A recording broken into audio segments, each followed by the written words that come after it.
Hello, crafty friends, and welcome back to my channel. Well, most of the time, my card designs are super clean and simple with a small focal point and a lovely sentiment to tie it all together. But today, I felt like trying something a little bit different.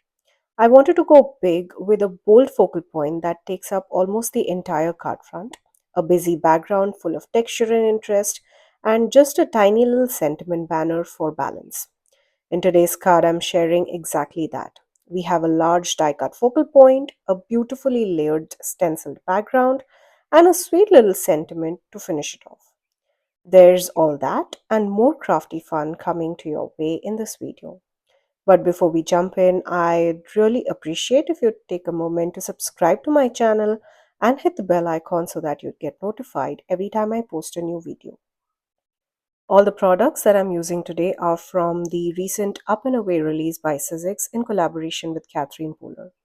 This collection is full of gorgeous sky themed goodies, and I have picked out a few of my favorites for today's project. I'll be using the Up and Away stamp and die set, the floating fancy die, which will be the large focal point, and the In the Clouds layering stencil to create that dreamy background. But before we dive into detail into each of these products, I just have to take a moment to appreciate the stunning packaging they all come in. It's beautifully done and makes the unboxing experience even more special. If you'd like to learn more about the Up and Away release, I've got you covered. I leave a link in the description box to another video where I walk through the entire collection and share a few projects that I created using these beautiful products. To keep things simple, I have broken this video into a few parts. In the first part, we will start by creating our large die cut focal point for the card front using the floating fancy die set. This set includes 15 individual dies that come together to create a stunning hot air balloon. The delicate and intricate pieces are perfect not only for card making but also for scrapbook layouts and even home decor projects. Today we will be using some of the tiny floral elements as well in this die set to decorate our hot air balloon and add some extra charm. Well, to save time, I already went ahead and die cut all of those tiny little pieces with some beautiful pattern papers and solid color cardstocks from Your Paper Insider. I chose a mix of soft pinks and rich golden yellows that will really bring out the intricate details of our balloon. We will also be adding some light ink blending to few of those pieces to give them an extra depth and dimension. When it comes to ink blending on tiny die cut pieces, I always like to secure them onto my sticky mat. It just makes things so much more easier. Here I'm using the sticky mat from Simon's Stamp. I have one from Altenew as well, both of which I absolutely love. If you look closely, you'll notice I can easily move my mat around my work surface, and that's because I've kept the acetate backing on, which allows the mat to slide freely. Personally, I prefer not sticking it down. I find that having the flexibility to rotate and move the small die cut pieces around gives me much more control while I'm ink blending. Once I finished inking, I used my Barely Art liquid glue to layer them together, building up a beautifully decorated hot air balloon. Next, I added some color to the balloon's basket as well. This part comes in two separate pieces. You can either cut them using colored cardstock and enhance them with a bit of shading, like I did here with the light purple basket. Or you could also cut them out using plain white cardstock and add color to all of the pieces yourself. Assembling each component of this hot air balloon is actually quite simple. The pieces are designed to line up perfectly, so everything layers seamlessly to form a stunning focal point for your card. With a bit of quick ink blending and some easy layering, our beautiful hot air balloon focal point is all done.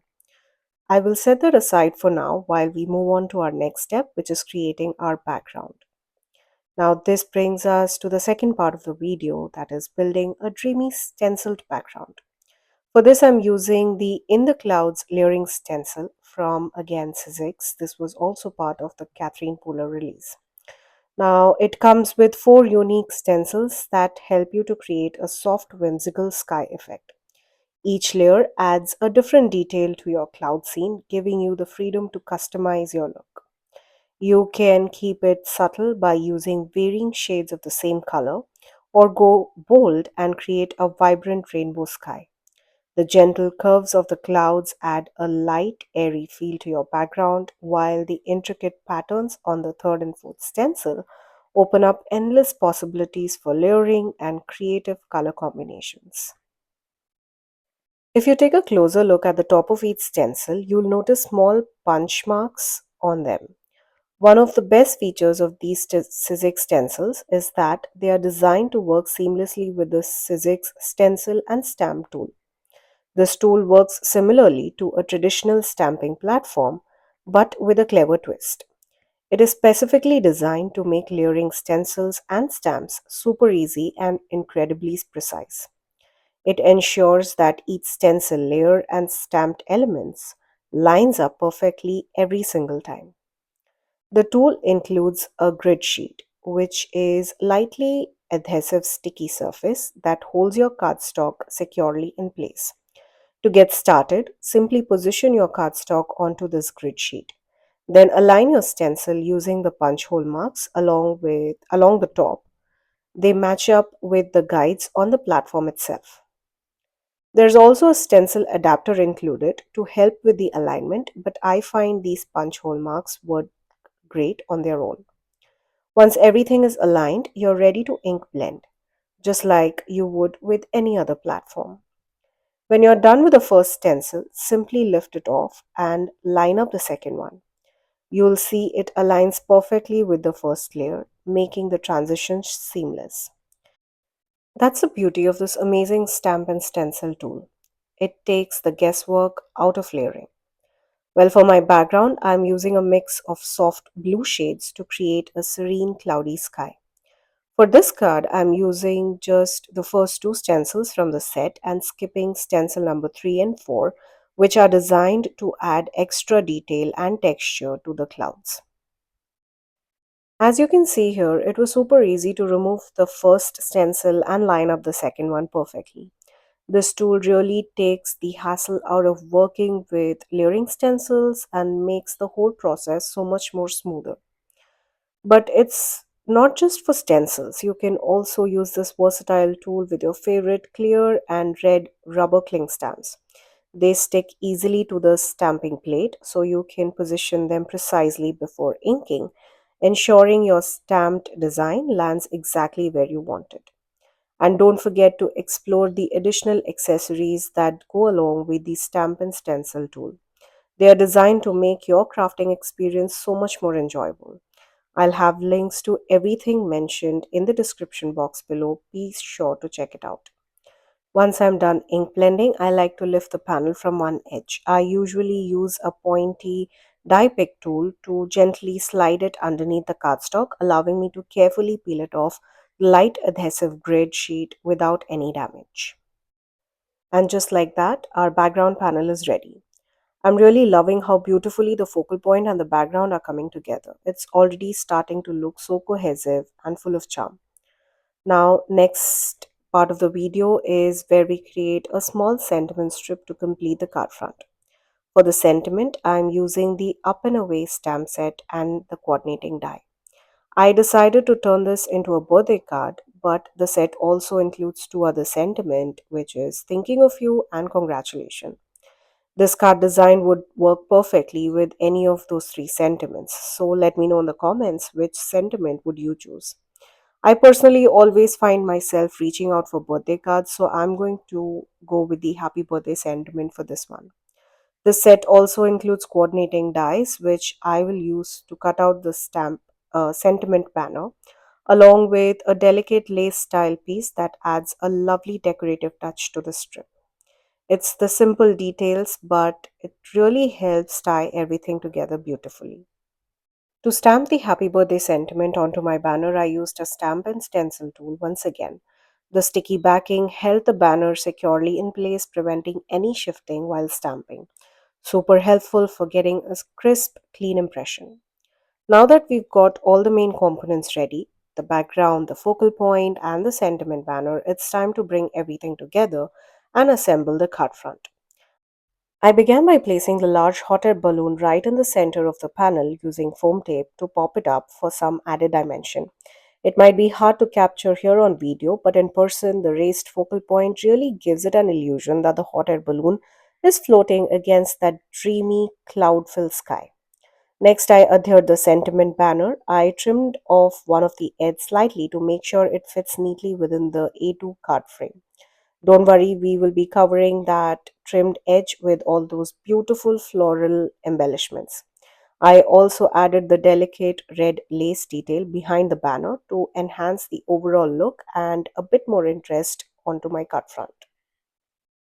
I die cut two flowers using white cardstock along with four leafy accents using gorgeous sparkly green cardstock from Your Paper Insider. I use these to create a lovely little floral arrangement right on the basket of our hot air balloon. Not only does this add charming touch of floral detail to our focal point, but also cleverly hides the trimmed edge of the sentiment banner, making everything look seamless and intentional. For the flower centers, I added a bit of sparkle using the Simon's Stamp Warm Tones Dazzling Gems. They give just the right touch of shine. And that's it. Our card is complete. All that's left is to adhere this finished panel onto an A2 size card base. I absolutely love how this card turned out. It's definitely a departure from my usual clean and simple style, but I'm also happy with the result. The bold focal point really makes a sentiment and pulls everything together beautifully. Here's another card I made using the same exact components, but this time I used all four stencil layers to complete the sky background. For this version, I went with the bolder shades of blue, which ended up feeling a bit too intense for my liking, so I decided to add a layer of vellum over it to soften the look. With just slight change in color and layering choices, it's amazing how I was able to create two distinct and beautiful cards using products from the Up and Away release. I really hope you enjoyed today's video and found some inspiration for your own crafting. All the supplies that I used will be linked down in the description box below. Please note that all of these links are affiliate links, which means that if you shop using one of my links, I get a small commission at no cost to you guys. Thank you again for joining me today. Until next time, stay safe.